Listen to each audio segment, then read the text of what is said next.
Hi, good morning. അപ്പോൾ നമ്മൾ class എടുത്തുകൊണ്ട് വെക്കുന്നത് ഹ്യൂമനിസം എന്ന് പറഞ്ഞ ചാപ്റ്ററാണ്, മാനവികത. ഓക്കെ, അപ്പോൾ 2 പാർട്ട് നമ്മൾ അപ്ലോഡ് ചെയ്തിട്ടുണ്ട്, എല്ലാവരും കണ്ടിട്ടുണ്ടാവുമെന്ന് വിചാരിക്കുന്നു. ഇപ്പോൾ നമ്മൾ 3rd പാർട്ടാണ്. അപ്പോൾ നമ്മൾ ആരംഭിക്കുന്നത് പെയിൻറ്റിങ്സ് എന്നുള്ള ഭാഗമാണ്. ഓക്കെ, ചിത്രകല. അപ്പം ടെക്സ്റ്റ് ബുക്ക് നോക്കുന്നവർക്ക് പേജ് നമ്പർ 14 നമ്മൾ ഈ ഭാഗം സ്റ്റാർട്ട് ചെയ്തിട്ടുള്ളത്. അപ്പം നോക്കുക, humanistic ideals were reflected profoundly in Renaissance paintings. Painters of the time presented human forms with remarkable accuracy, clarity and meticulous attention to detail in their works. അപ്പോൾ നമ്മൾ കഴിഞ്ഞ ക്ലാസ്സിൽ റിനൈസൻസ് ആർട്ട് പറഞ്ഞിട്ടുണ്ടായിരുന്നു. ഈ റിനൈസൻസ് ആർട്ട് പറഞ്ഞ സമയത്ത് നമ്മൾ medieval പെയിൻറ്റിങ്ങും അതുപോലെ തന്നെ റിനൈസൻസ് പെയിൻറ്റിങ്ങും തമ്മിലൊന്ന് കമ്പയർ ചെയ്തിട്ടുണ്ടായിരുന്നു അല്ലേ. ആ കമ്പാരിസൺ നിങ്ങൾക്ക് എല്ലാവർക്കും ഓർമ്മയുണ്ടാവും. പിന്നെ ഒന്നിനെ ഒരു ഡിവൈൻ ടച്ച് ഉണ്ടായിരുന്നു നമ്മൾ പറഞ്ഞു, മറ്റേത് കുറച്ചുകൂടി പിന്നെ നാച്ചുറൽനെസ് കൂടുതലായിരുന്നു എന്നൊക്കെ നമ്മൾ പറഞ്ഞിട്ടുണ്ട്. അപ്പോൾ ഈ പാരഗ്രാഫ് നോക്കുക, humanistic ideals were reflected profoundly in Renaissance paintings. അപ്പം ഈ പറഞ്ഞ നവോത്ഥാന കാലഘട്ടത്തെ പെയിൻറ്റിങ്സിന് ഇല്ലെങ്കിൽ റിനൈസൻസ് കാലഘട്ടത്തിലെ പെയിൻറ്റിങ്സിന് humanics ideas were reflected profoundly, അതായത് പിന്നെ ഒരു മാനവികത ഏറ്റവും ശക്തമായിട്ട് പ്രതിഫലിക്കുന്ന ചിത്രങ്ങളായിരുന്നു ഈ റിനൈസൻസ് പീരീഡിൽ ഉണ്ടായിരുന്നത്. അപ്പോൾ നമ്മൾ അങ്ങനെ പറയുമ്പോൾ പിന്നെ ഈ ചിത്രങ്ങൾ എങ്ങനെയാണ് മാനവികതയുടെ പ്രതിഫലനം എന്നൊക്കെ പറയുമ്പോൾ നമ്മൾ എന്താ പറയുക, മനുഷ്യരെയൊക്കെ വരക്കുമ്പം അതുപോലെ തന്നെ ഉണ്ടായിരുന്നു. അതൊക്കെ അടുത്ത സെൻറ്റൻസ് അതാണ്. Painters of the time presented human forms with remarkable accuracy, clarity and meticulous attention to detail in their works എന്ന് പറഞ്ഞിട്ടുണ്ട്. അതായത് മനുഷ്യരുടെ ചിത്രങ്ങൾ, മനുഷ്യരൂപങ്ങളൊക്കെ വളരെ ക്ലിയറായിട്ട് ക്ലാരിറ്റിയോടുകൂടി വ്യക്തമായിട്ട് വളരെ സൂക്ഷ്മമായിട്ട് അവരത് അവതരിപ്പിച്ചിട്ടുണ്ടായിരുന്നു, വരച്ചു വെച്ചിട്ടുണ്ടായിരുന്നു എന്ന് പറയുന്നു. Okay, the knowledge they had acquired about human anatomy facilitated the artistic achievement. അപ്പോൾ മനുഷ്യരുടെ പിന്നെ ശരീരമായിട്ടുള്ള മനുഷ്യ ശരീരശാസ്ത്രത്തിൽ അനാറ്റമിയിൽ അവർക്ക് നല്ല അറിവുണ്ടായതുകൊണ്ട് തന്നെ ഇത്തരത്തിലുള്ള പെയിൻറ്റിങ്സിന് കുറച്ചുകൂടി കൃത്യതയും സൂക്ഷ്മതയും അതുപോലെ വ്യക്തതയും വരാൻ വേണ്ടി സഹായിച്ചിട്ടുണ്ടെന്ന് പറയാം. Moreover, painters emphasized rationalism and human emotions, attributing significance to the values of this world. അപ്പോൾ ശേഷം നമ്മൾ ഈ ചിത്രങ്ങളെക്കുറിച്ച് പറയുമ്പോൾ ചരിത്രകാരന്മാർ എന്ത് ചെയ്യാണ്, ഏതിനൊക്കെയാണ് ഇമ്പോർട്ടൻസ് കൊടുക്കുന്നത്, ഏതിനൊക്കെയാണ് ഊന്നൽ കൊടുക്കുന്നതെന്ന് വിചാരിച്ചാൽ rationalism and human emotions. Rationalism നമ്മൾ ഓൾറെഡി പറഞ്ഞിട്ടല്ലേ, യുക്തിചിന്തയ്ക്കും അതുപോലെ തന്നെ ഹ്യൂമൻ ഇമോഷൻസ് മനുഷ്യ വികാരങ്ങൾക്കും ഇമ്പോർട്ടൻസ് കൊടുത്തുകൊണ്ടുള്ള ചിത്രങ്ങളായിരുന്നു ഉണ്ടായത്. Okay, and attributing significance to the values of this world. അപ്പോൾ ഈ ലൗകിക ലോകത്തെ ഇല്ലെങ്കിൽ നമ്മുടെ ഈ ഇഹലോകത്തെ കാര്യങ്ങൾക്ക് ഇമ്പോർട്ടൻസ് കൊടുക്കുക. അത്തരത്തിലുള്ള ചിത്രങ്ങളാണ് കൂടുതലും ചരിത്രകാരന്മാർ വരച്ചിട്ടുണ്ടായത്. With the influence of humanism art works became increasingly precise and realistic. അപ്പം ഈ പിന്നെ ഹ്യൂമനിസത്തിൻ്റെ സ്വാധീനം കൊണ്ട് ഈ പറഞ്ഞ സൃഷ്ടികളൊക്കെ, എല്ലാ കലാസൃഷ്ടികളും എന്തായി, became increasingly precise and realistic, വളരെ യാഥാർത്ഥ്യമുള്ളതും അതുപോലെ തന്നെ കൃത്യതയുള്ളതുമായിട്ട് മാറി. Okay, painters often selected themes that emphasized theological significance for their works. However, Renaissance paintings had certain other distinctive features as well. അപ്പോൾ ഈ ചിത്രകാരന്മാരെ പിന്നെ അവരുടെ ചിത്രങ്ങൾക്ക് വേണ്ടിയിട്ട്, അവരുടെ കലാസൃഷ്ടികൾക്ക് വേണ്ടിയിട്ട് കൂടുതലായിട്ടും സെലക്ട് ചെയ്ത തീം എന്ന് പറയുന്നത് തിയോളജിക്കൽ സിഗ്നിഫിക്കൻസ് ആണ്. അതായത് ദൈവ സിദ്ധാന്തങ്ങൾക്കാണ് അവർ ഇമ്പോർട്ടൻസ് കൊടുത്തത്. ഓക്കെ, പക്ഷേങ്കിൽ റിനൈസൻസ് പെയിൻറ്റിങ്സിന് എന്ത് കാണാൻ പറ്റും, had certain other distinctive features, കുറച്ച് സവിശേഷതകൾ കാണാൻ വേണ്ടി പറ്റുമായിരുന്നു.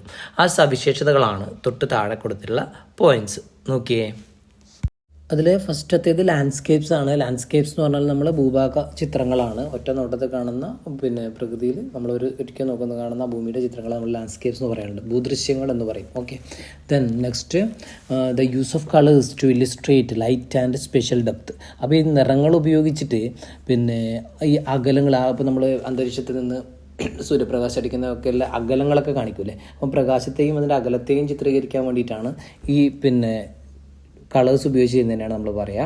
നെക്സ്റ്റ് ഉള്ളത് realistic depiction of the human body, അതായത് മനുഷ്യ ശരീരത്തെ യഥാർത്ഥമായിട്ട് ചിത്രീകരിക്കുന്നതിനാണ് ആ പോയിന്റ്. നമ്മളത് തൊട്ട് മുമ്പ് ഡിസ്കസ് ചെയ്തിട്ടുണ്ട്.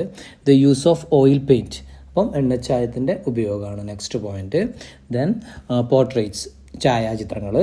Last one, the representation of divine figures in idealised human forms. അപ്പം മനുഷ്യരൂപത്തിലുള്ള ദൈവത്തിൻ്റെ ചിത്രീകരണമാണ് അടുത്ത പോയിന്റ്. ഇത്രയാണ് നമ്മൾ ഇതിൻ്റെ സവിശേഷതയായിട്ട് പഠിക്കാനുള്ളത്. അതൊന്ന് ശരിക്കൊന്ന് മനസ്സിലാക്കി വെക്കുക. ഓക്കെ, നമ്മുടെ ടെക്സ്റ്റ് ബുക്കിൽ 2 ചിത്രങ്ങളുണ്ട്. അപ്പോൾ ഒന്നാമത്തെ ചിത്രം നോക്കിയേ. This is a depiction of agony in the garden by Giovanni Bellini, a renowned Italian Renaissance painter. അപ്പോൾ ഈ ചിത്രത്തിൻ്റെ പേരെന്താണ്? അഗണി ഇൻ ദ ഗാർഡൻ എന്നൊരു ചിത്രമാണ്. ആരാണിത് വരച്ചത്? ജിയോവനി ബെല്ലിനി എന്ന റിനൈസൻസ് പെയിൻറ്റർ, നവോത്ഥാന ചിത്രകാരൻ വരച്ച ചിത്രമാണ്. The scene illustrate Jesus Christ kneeling in prayer on the Mount of Olives. ഈ ചിത്രത്തിൽ നമുക്ക് കാണാൻ പറ്റുന്നത് ക്രിസ്തുദേവൻ ഒലിവ് പർവ്വതത്തിൽ മുട്ടുകുത്തി പ്രാർത്ഥിക്കുന്നതാണ്. Okay, while his disciples sleeps nearby. അദ്ദേഹത്തിൻ്റെ ശിഷ്യന്മാർ അദ്ദേഹത്തിൻ്റെ അടുത്ത് തന്നെ ഉറങ്ങുന്നുണ്ട്. ആ സമയത്താണ് ആര് പ്രാർത്ഥിക്കുന്നത്? ജീസസ് ക്രൈസ്റ്റ് മുട്ടുകുത്തി പ്രാർത്ഥിക്കുന്നത്. ഓക്കെ, അപ്പോൾ next, a ground of Roman soldiers can be seen approaching to apprehend Jesus Christ. അപ്പോൾ നമുക്ക് ഈ ബാക്ക്ഗ്രൗണ്ടിൽ കാണാൻ പറ്റുന്നത് എന്താണെന്ന് വിചാരിച്ചാൽ ജീസസ് ക്രൈസ്റ്റിനെ പിടികൂടാൻ വേണ്ടിയിട്ട് റോമൻ പടയാളികൾ വരുന്നത് നമുക്ക് ഈ അതിൻ്റെ ബാക്ക്ഗ്രൗണ്ടിൽ കാണാൻ വേണ്ടി പറ്റും. ഇത്രയും കാര്യങ്ങളാണ് ആ ചിത്രത്തിൽ ഉള്ളത്. ഓക്കെ, അപ്പോൾ നമുക്കൊരു ചിത്രം കൂടെ ഇവിടെ കാണാം അല്ലേ? നോക്കാം. This is a renowned diptych oil painting by the Italian Renaissance painter Piero della Francesco. Okay, അപ്പോൾ ഇവിടെ പിന്നെ ഒരു ഇറ്റാലിയൻ റിനൈസൻസ് പെയിൻറ്റർ, നവോത്ഥാന ചിത്രകാരനായ ആളുടെ പേരെന്താണ്? Piero della Francesco. അദ്ദേഹത്തിൻ്റെ ഡിപ്റ്റിക് ഓയിൽ പെയിൻറ്റിങ്, ഇരട്ട എണ്ണച്ചായ ചിത്രമാണ് ഇത്. Okay, titled diptych of Federico da Montefeltro Battisto Sosa. Okay, അപ്പോൾ നോക്കുക, diptych of Federico da Montefeltro and Battista Sosa. Okay, ഇതാണ് ആ പിന്നെ ഡിപ്റ്റിക് ഓയിൽ അല്ലെങ്കിൽ ഇരട്ട എണ്ണച്ചായ ചിത്രം എന്ന് പറയുന്നത്. ഓക്കെ, നമ്മളോട് പറയുന്നത് look at the pictures given here and identify the characteristic features of renaissance painting reflected in them എന്നാണ് പറഞ്ഞത്. അതായത് ഈ 2 ചിത്രങ്ങളും നമ്മൾ നിരീക്ഷിക്കുക. എന്നിട്ട് ഈ ചിത്രത്തിൽ ഈ റിനൈസൻസ് പെയിൻറ്റിലെ നവോത്ഥാന ചിത്രകലയുടെ എന്തെല്ലാം ഫീച്ചേഴ്സ് നമുക്കിതിൽ കാണാൻ പറ്റും എന്നാണ് ചോദിക്കുന്നത്. The influence of Greco Roman art was first evident in Giotto's work. അപ്പോൾ ഇവിടെ ആദ്യം തന്നെ പറയാണ്, അത് ഗ്രീക്കോ റോമൻ സ്വാധീനം ചിത്രങ്ങളിലൊക്കെ ആദ്യമായിട്ട് കണ്ടു തുടങ്ങിയത് ജിയോട്ടോയുടെ ചിത്രങ്ങളിലാണ് എന്നാണ് പറയുന്നത്. ജിയോട്ടോ എന്ന് പറയുന്നത് പിന്നെ ഇറ്റാലിയൻ പെയിൻറ്ററാണ്, അതുപോലെ തന്നെ ചിത്രകാരനാണ്. അദ്ദേഹം ഒരു ആർക്കിടെക്റ്റ് കൂടിയായിരുന്നു, വാസ്തുശില്പി കൂടിയായിരുന്നു. പിന്നെ അദ്ദേഹം ജീവിച്ചിരുന്നത് ഫ്ലോറൻസിലായിരുന്നു. ഓക്കെ, അപ്പോൾ അദ്ദേഹത്തിൻ്റെ ചിത്രത്തിലാണ് ആദ്യമായിട്ട് ഈ ഗ്രീക്കോ റോമൻ സ്വാധീനം നമുക്ക് കാണാൻ പറ്റിയിട്ടുണ്ടായിരുന്നു പറയുന്നത്. It was Masaccio, a painter who emerged later, created a profound impact on all artists who came later. അതായത് നെക്സ്റ്റ് ഒരു ചിത്രകാരൻ്റെ പേര് പറയാണ്, ഓർത്ത് വെക്കുക, മസാച്ചിയോ. ഓക്കെ, ഈ മസാച്ചിയോ എന്ന് പറഞ്ഞ പെയിൻറ്റർ, ചിത്രകാരൻ, അദ്ദേഹത്തിൻ്റെ ചിത്രങ്ങൾ ഓക്കെ പിൽക്കാലത്ത് ചിത്രകലാരംഗത്തേക്ക് വന്ന എല്ലാവരെയും സ്വാധീനിച്ചിട്ടുണ്ടായിരുന്നു എന്നാണ് പറയുന്നത്. It was Masaccio, a painter who emerged later created a profound impact on all artist who came later. Okay, his wall paintings characterised by the round in shape and seem to protrude from the surface, showcased human figures engaging in everyday life experiences. അപ്പം അദ്ദേഹത്തിൻ്റെ ചിത്രങ്ങളെക്കുറിച്ച് പറയുമ്പോൾ അദ്ദേഹത്തിൻ്റെ ചുമർ ചിത്രങ്ങൾ പിന്നെ ഏത് ഷേപ്പാണെന്ന് നോക്കിയേ, round in shape എന്നാണ് പറയുന്നത്. Okay, round in shape and seem to protrude from the surface, പ്രതലത്തിൽ നിന്ന് പുറത്തേക്ക് തള്ളി നിൽക്കുന്ന രീതിയിലുള്ള ചിത്രങ്ങളായിരുന്നു ഉണ്ടായിരുന്നത്. Then showcased human figures engaging in everyday life experiences, അതായത് പിന്നെ ദൈനംദിന ജീവിതത്തിലുണ്ടാകുന്ന മനുഷ്യ ജീവിതത്തിലെ അനുഭവങ്ങൾ അല്ലെങ്കിൽ അവരുടെ അനുഭവങ്ങൾ വളരെ വ്യക്തമായിട്ട് അദ്ദേഹം വരച്ചു വെച്ചിട്ടുണ്ടായിരുന്നു എന്നാണ് പറയുന്നത്. Okay, the last supper and Mona Lisa are the world famous paintings of Leonardo da Vinci.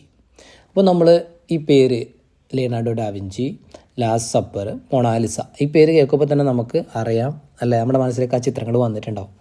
Okay, അപ്പോൾ ലിയനാർഡോ ഡാവിഞ്ചിയുടെ പിന്നെ ലോകപ്രശസ്തമായ 2 ചിത്രങ്ങളാണ് ഏതൊക്കെ? ദ ലാസ്റ്റ് സപ്പറും മൊണാലിസയും. Okay, these paintings speak of the unique way in which da Vinci harmonises colour, shadow and light. അപ്പം ഈ ചിത്രങ്ങളിൽ ഒക്കെ എന്തൊക്കെ അദ്ദേഹം നൽകിയ നിറം, വർണ്ണം, അതുപോലെ ഷാഡോ നിഴൽ, അതുപോലെ ലൈറ്റ്, ഇതൊക്കെ എത്രത്തോളം യുണീക്കായിട്ട് ഡാവിഞ്ചി സംയോജിപ്പിച്ചിട്ടുണ്ടെന്ന് നമുക്ക് ആ ചിത്രങ്ങളിൽ നിന്ന് മനസ്സിലാക്കാൻ പറ്റും. He was a versatile genius who scientifically studied the human body.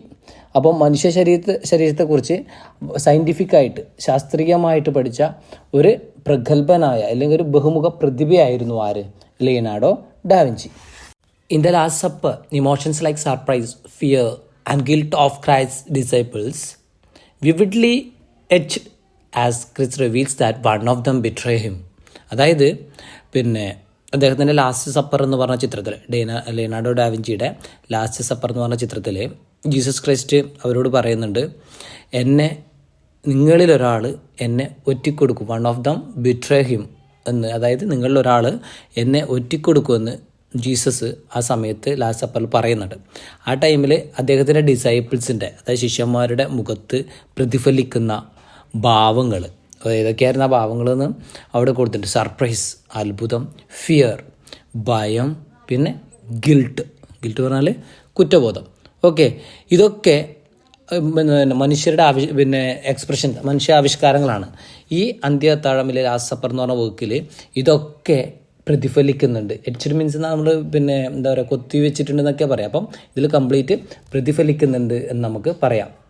Okay, ആ ചിത്രം നോക്കുന്ന സമയത്ത് നമുക്കതിൽ ഓരോരോ ആൾക്കാരെയും അത്രയും പെർഫെക്റ്റ് ആയിട്ട് ആര് ചെയ്തിട്ടുണ്ട്? ലിയനാർഡോ ഡാവിഞ്ചി പോർട്രേ ചെയ്തിട്ടുണ്ട്. Okay, it is widely acknowledged that the enigmatic expression of Mona Lisa conceals many unanswered questions masterfully embedded by Leonardo da Vinci. അപ്പോൾ അടുത്ത ചിത്രത്തെക്കുറിച്ച് പറയുകയാണ്. അടുത്ത ചിത്രം ഏതാണ്? ലിയനാർഡോ ഡാവിഞ്ചി നമ്മൾ പറഞ്ഞാൽ മൊണാലിസ. അപ്പം ഈ മൊണാലിസയുടെ ഈ മുഖഭാവത്തിൽ നിന്ന്, എനിഗ്മാറ്റിക് എക്സ്പ്രഷൻ ഓഫ് മൊണാലിസ എന്നാണ് പറഞ്ഞത്, നിഗൂഢമായ ഈ മുഖഭാവത്തിൽ നിന്ന് എന്താണ്? Conceal many unanswered questions masterfully embedded by Leonardo da Vinci.